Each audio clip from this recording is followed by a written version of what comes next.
So basically, the reason Matt and I thought we'd talk to you about TFCC injuries is both Matt and I do have a TFCC injury.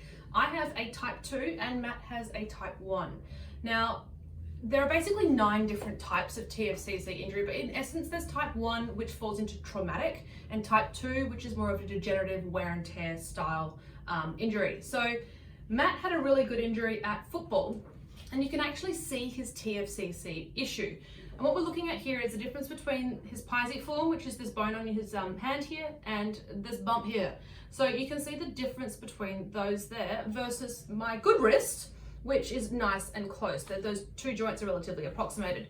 So if Matt applies a pressure to those joints, you can actually see his hand return to alignment. So it's with a bit clunky as well. yeah, it's really gross. Doesn't feel very nice. So when you have a really big TFCC injury, you can actually damage some of the stability of your wrist. So in Matt's wrist, he has a relatively supinated hand on his forearm. So his hand is positioned further into supination than the rest of his arm.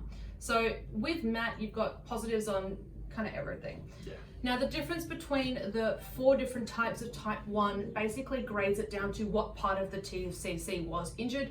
And for Matt, he's also got what we call DRUJ instability, so distal radial on the joint instability, which is the stability on the side of the wrist, hence the really big movement and the big gross clunks.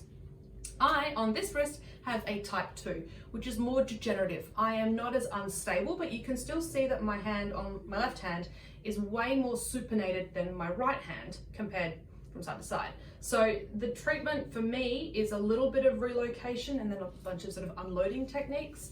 But we thought we'd run you through this really cool taping technique that we both really like and works brilliantly for both of us to help sort of stabilize any instability at the end of these hands,